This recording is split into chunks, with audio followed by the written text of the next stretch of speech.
Submarines have a range of capabilities that are unique in naval platforms. They can do some things that only submarines can do. They can't do many of the things that other naval platforms can do. They are an offensive weapon, and they need to be positioned in the right place to have the right effect, to have the maximum effect.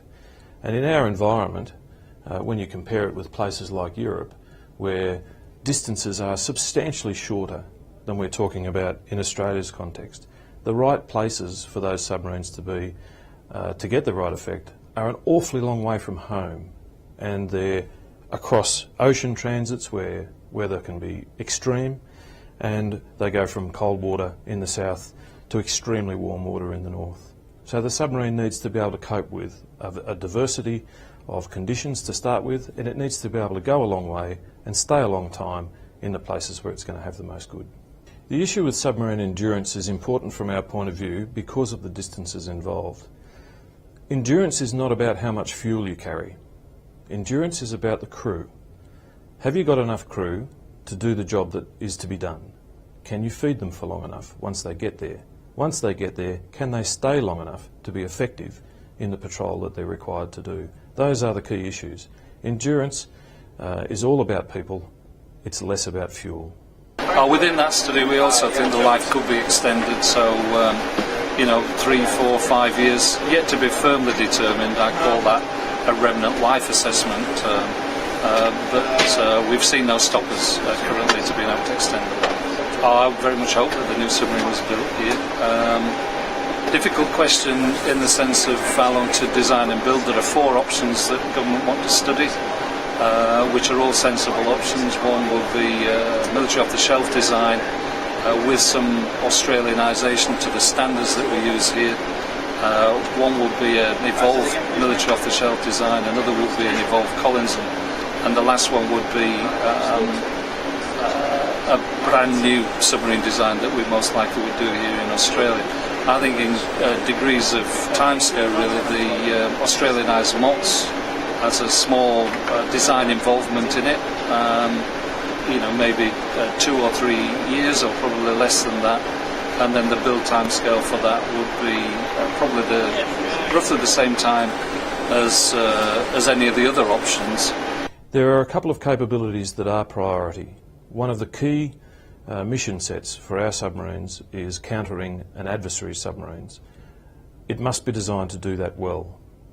One of the other key missions for us is intelligence collection, surveillance and reconnaissance. It must be equipped to be able to do that well. And it's a uniquely capable platform to be doing those things.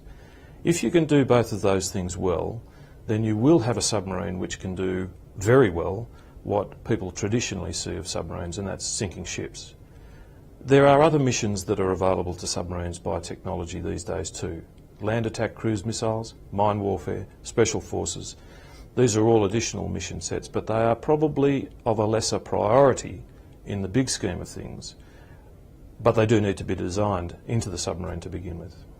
A conventional submarine is quite capable of doing, and doing well, all of the missions that we require of it. We don't need a nuclear submarine to do those missions.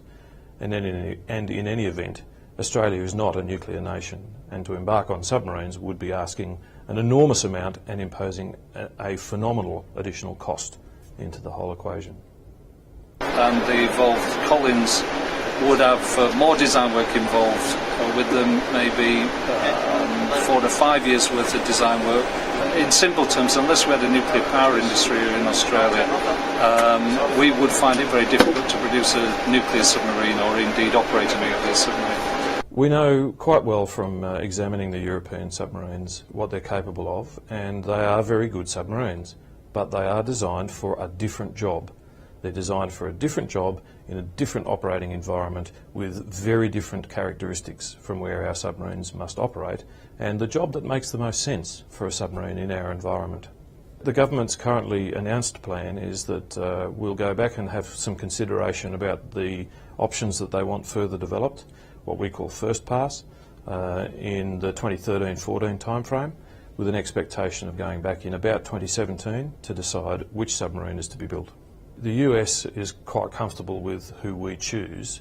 and will facilitate us working with any nation in coming to a solution. It's not as if they will be vetoing anyone in particular, but their relationship with each of the potential partner nations is different, and it is one which we will have to take into account in making sure that very sensitive technology which has originated from America is adequately protected.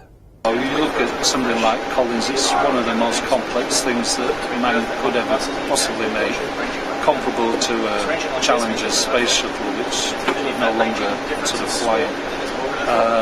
It represents a huge investment in the nation in terms of advanced manufacturing capability, high-end technical skills, high-end trade skills,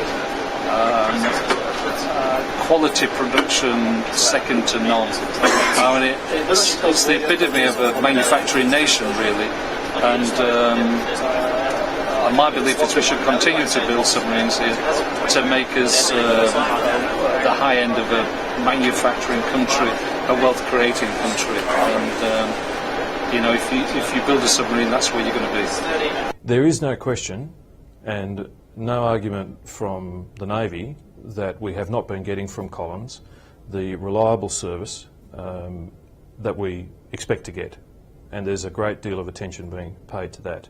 The sources of those problems are several, but it's fair to say that there is not one problem with the Collins class submarine which originated from poor Australian workmanship.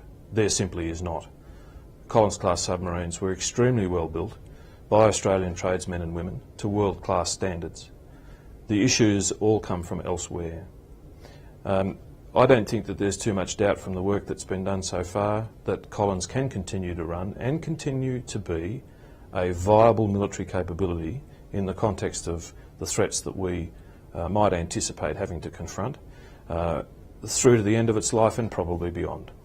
The Navy has done a lot of work around workforce sustainability in the submarine community and made quite a significant number of changes to the way that workforce is being managed. We're seeing the results already indicating that the answer to your question is undeniably and unequivocally yes. This nation can produce sufficient submariners to fully man the Collins class submarines, and I'm confident in saying also to fully man a larger fleet of 12 submarines, which is the government's intent.